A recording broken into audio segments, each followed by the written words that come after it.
Buckeye Breakdown continues as the Ohio State Buckeyes are now just about 1 week away from the start of the 2021 season. Glad to have you back with us. Buckeyes Now on Sports Illustrated with a Buckeye Breakdown podcast.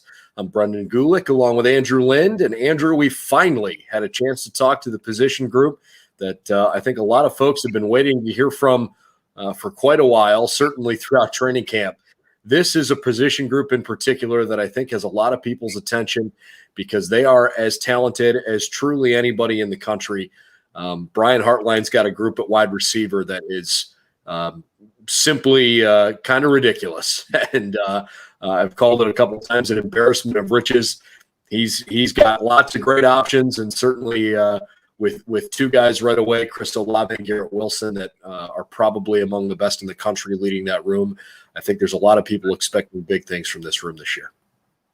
For sure. And even if you look at beyond Garrett Wilson and Olave, there's, like you said, there's really an embarrassment of riches. I mean, any school in the country would be happy to have their third string wide receivers, let alone the top two receivers that Ohio State has.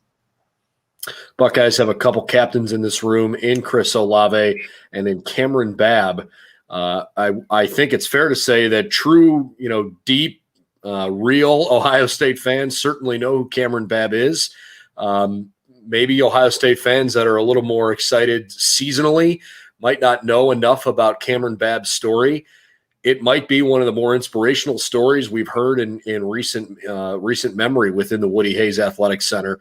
This guy's gone through not one, not two, not three, but 4 ACL tears, 2 in his left knee, 2 in his right knee.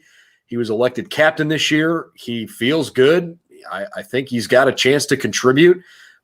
He's not going to be a starter, but that kind of resiliency and attitude are all about what this program wants to build itself on. Yeah, and I mean, I remember, when Cameron was going through the recruiting process, and he obviously missed, a majority of his junior year and then his senior year again with a knee injury.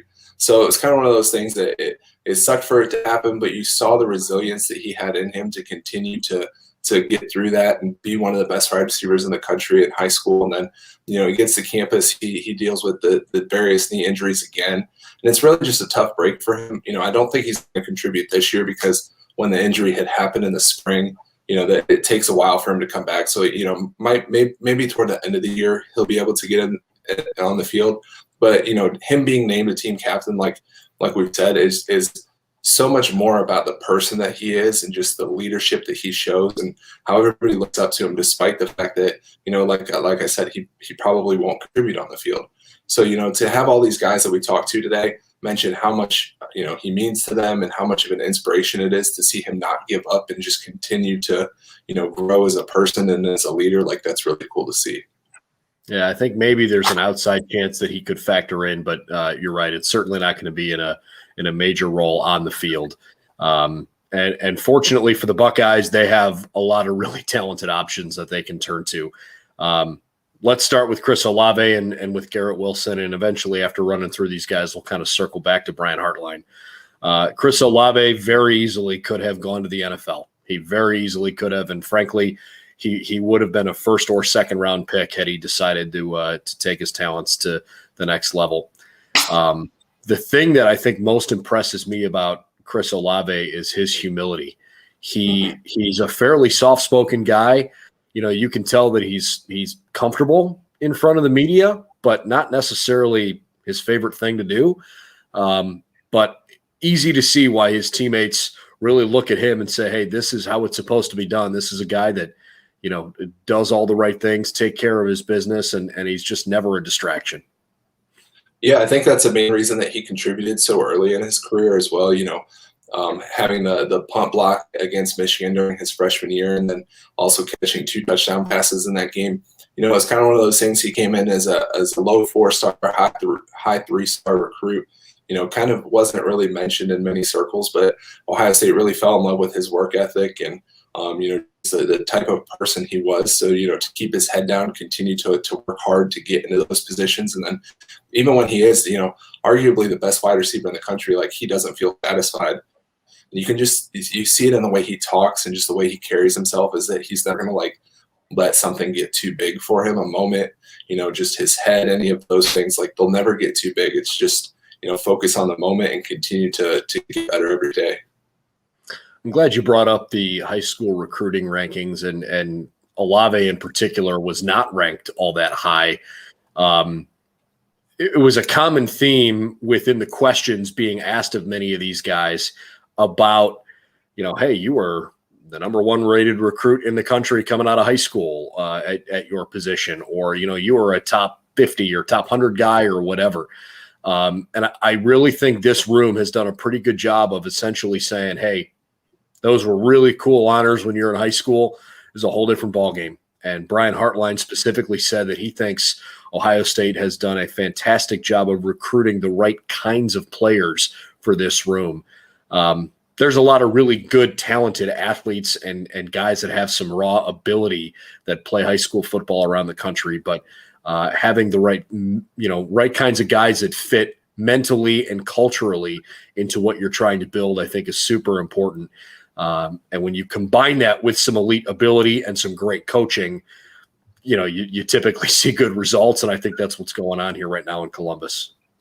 Yeah, and you see that specifically in the way that Julian Fleming talks as well. He's the highest rated wide receiver that Ohio State has ever signed.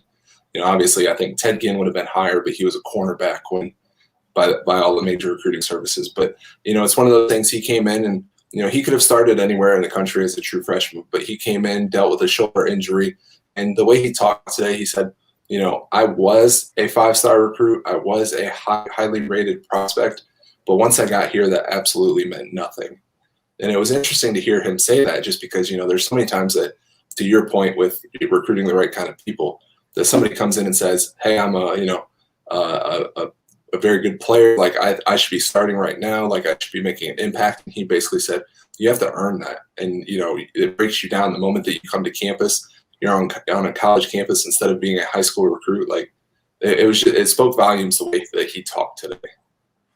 Mickey Marotti has a way of de-recruiting guys real quickly once they get on campus and chisel away a little bit at that ego and kind of bringing them back down to reality.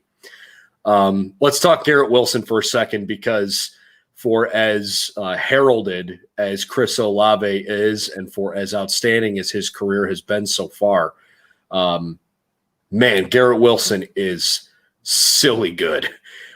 Makes some incredibly difficult plays look so smooth.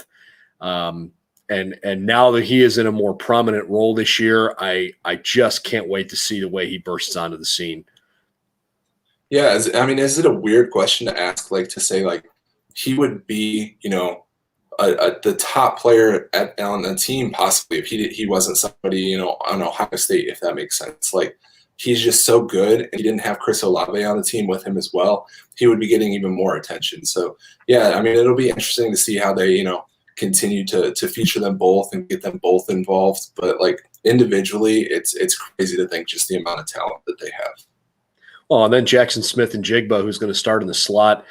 Brian Hartline said any of those 3 guys, Chris, Garrett, and Jackson, can play any of the receiver positions within the offense, inside, outside, wherever they need them to line up. It sounds like Jackson has taken a real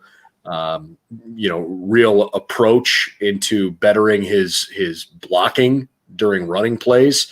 Boy, that's a really neat thing to hear, because you kind of tend to hear receivers coaches, offensive coordinators, head coaches talk about how, that can be sort of a, unsung hero type deal. But at Ohio State, if you're a wide receiver, you're expected to be able to block and do it well. I don't think anybody will ever forget Jackson's first touchdown catch of the year last year, which, he tiptoes the back of the end zone. It was originally incomplete. They review it and realize, no, that was a ridiculous catch. he scores, kind of a cool highlight to start his career, but boy, a guy that I think has a chance to have a really, really bright season. It was funny to hear him talk today. Somebody had asked him, who has the best hands on the team. And, he didn't want to say himself, but then he eventually did. And then someone asked him right after that, who has the best feet on the team. he said, well, I don't really want to say this, but it's me.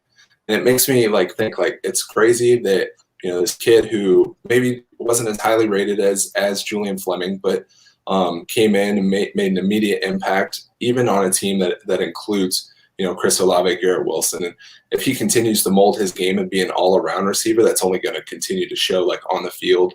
And then, you know, once Garrett and Chris move on to the next level, you know, he'll obviously step into that same role where, you know, he's the leader in that group. So Julian, you know, last year didn't have a chance to really shine perhaps as brightly as he was capable of because he was not healthy. He had a shoulder brace on for most of the season, and he was kind of explaining today how that really it protected him. He needed it, but it really, you know, hurt his mobility. He basically said he couldn't lift his arm higher than, you know, sort of eye high, and it made it really difficult to go up and try to catch the ball. It's kind of hard to get in the game, especially in meaningful situations, you know, if you're that limited. So we didn't see a ton of him last year, but by all accounts now he's healthy, and Brian Hartline, I believe, said that he's been running like a freight train during training camp. That's a scary thought. Yeah, I mean, it was really cool to see him toward the end of the year become involved in the offense, like in the Big Ten championship. He had a couple catches in a row, and then he also forced a fumble on an interception. So he definitely was making, you know, an impact in ways other than being, you know, kind of a featured part like you would have expected from somebody as highly rated as him. But he mentioned it today as well. Another interesting thing about it is his high school, he actually ran a wing T offense. So, you know, he wasn't somebody who was catching 10, 15 balls a game like Jackson maybe was, where he at one point was actually the all-time leading all-time leader in yardage in Texas history until I believe it's Marvin Mims, the Oklahoma receiver, broke that record. Like it was like 2 hours later. But, you know, it's kind of one of those things that he wasn't as featured in high school, so he's still kind of learning everything about like the wide receiver position and like the intricacies of it that maybe he wasn't getting at the high school level. And for being that athletic and that talented, and to still feel like he is learning some things, I think is it's exciting to think about what that future could look like for him. Mm-hmm. Speaking of the future, I mean, I have to think that Emeka Egbuka and Marvin Harrison Jr. and maybe even Jaden Ballard are going to get on the field at some point this year. By all accounts, they're just too good not to get into games. You know, when they see the field, I guess we'll find out. But everything we're hearing and the few times we've been able to see in camp, Emeka and Marvin in particular, I mean, are just blowing people away. Yeah, and like you said, it's kind of difficult to project, you know, the impact that they're going to have on the field, just because, you know, like last year, Garrett and Chris really never came off the field. As much as you wanted to see maybe other people get involved, they were on the field all the time. And I think obviously with having a full schedule versus a condensed, you know, you're not really knowing whether you're going to have a game from week to week, those kind of things, you're going to be able to get them more involved in non-conference games and blowout conference games and those kind of things. So, you know, it'll be really cool to see them once they finally get on the field, because like I said, you know, with Fleming and Jackson and then Marvin, Jaden, you know, and even Emeka, like it'll be cool to see the future in those moments. David's got a question here, since we're talking wide receiver, and as an Ohio State alumni from New York City who's enjoying the golden age of Ohio State recruiting, any feel for which way Cornell Tate will decide? Andrew, we just talked a little bit the other day, in fact, about Cornell Tate. I know that's a guy the Buckeyes would love to have. Yeah, and it's actually Cornell Tate. But yeah, I mean, I feel like it's one of those things, you know, we mentioned the other day, that it will come down really to some visits. He took multiple visits to Ohio State during the summer, multiple visits to Notre Dame. You know, his mom, his grandma came on one trip with his uncle for one of the one-day trips to Ohio State. His dad made the other trip with him. So, you know, he's really, really understood what everything that Ohio State has to offer. And I mean, really the same goes for Notre Dame. So, I mean, I can't say specifically which way he's leaning because – I mean, there's definitely positives for both. He's a Chicago kid, so, I mean, he plays at IMG Academy right now. But, you know, it's kind of one of those things, like, really, you know, wherever he sees himself fit the best is what it's going to come down to. David had one more thing to throw in here since we were talking about Marvin Harrison Jr. 6 or more TDs, and will he emerge as the main wide receiver target for next season once Wilson and Olave are gone to the draft? That's an interesting thought. I'm not sure if he's going to get to 6 touchdowns.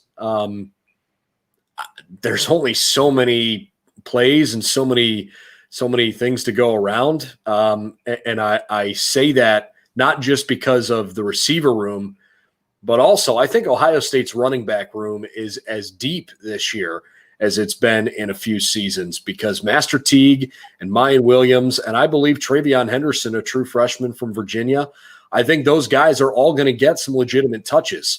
I'm not sure if too many Ohio State receivers are going to catch 6 touchdowns, just based on the fact that the ball is going to get spread around.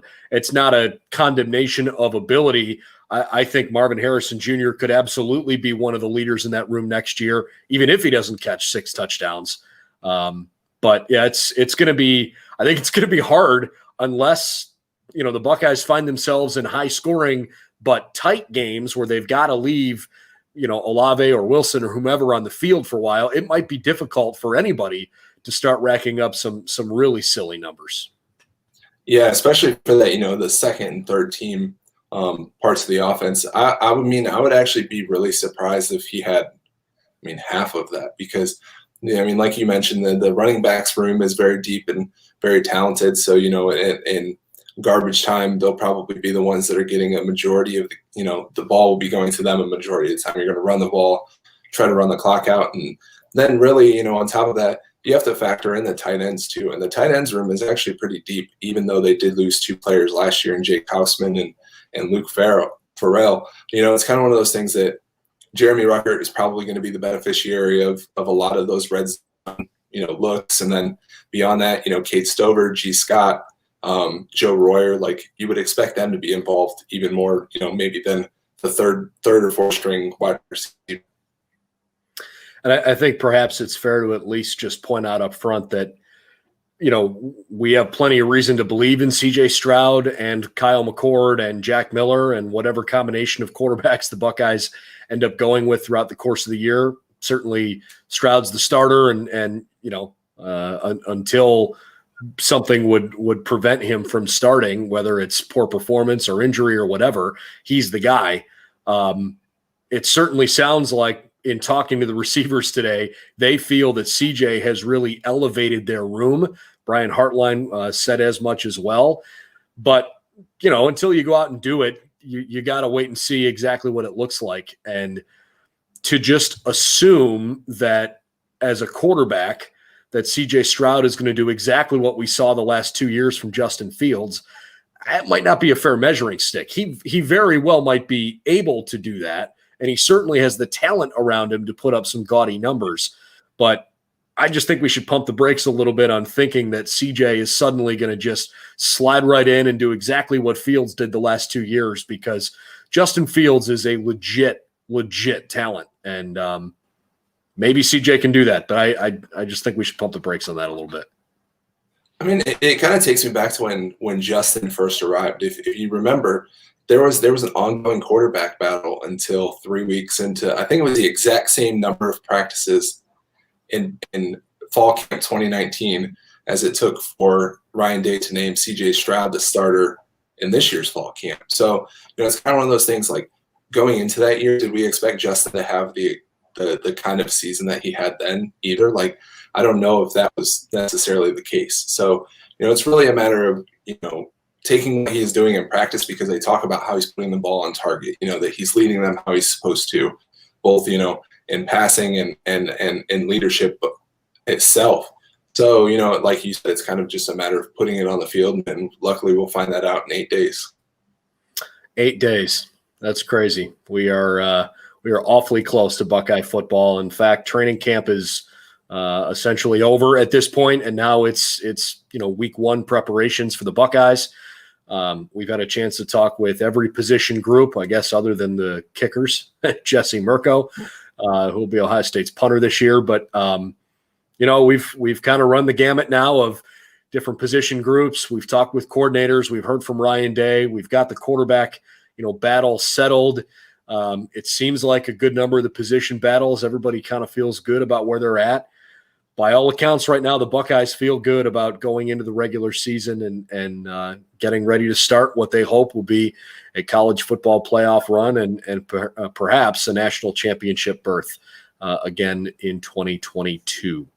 Any final thoughts on the receivers before we wrap up? Yeah, I mean, I think really it just comes down to the whole team. They've been going through 18 practices at this point. You only have a week left before the ball finally is kicked off. And, it's kind of at that point where you can tell they're just ready to get it going. And I think the rest of us are as well. So, it'll be here before we know it. And I think we're ready for it. Thursday night against Minnesota next week. All the fun begins. We've got plenty of coverage coming your way over on BuckeyesNow.com. Ton of great stuff that we really think you'll enjoy throughout the regular season. Of course, we'll have plenty of video coverage just like this on our YouTube channel. And please subscribe both to YouTube and our podcast, Buckeye Breakdown. You can find that wherever you like to find your podcasts. For Andrew Lind, I'm Brendan Gulick. We'll see you again real soon. Buckeyes Now on Sports Illustrated, your place for Ohio State football coverage.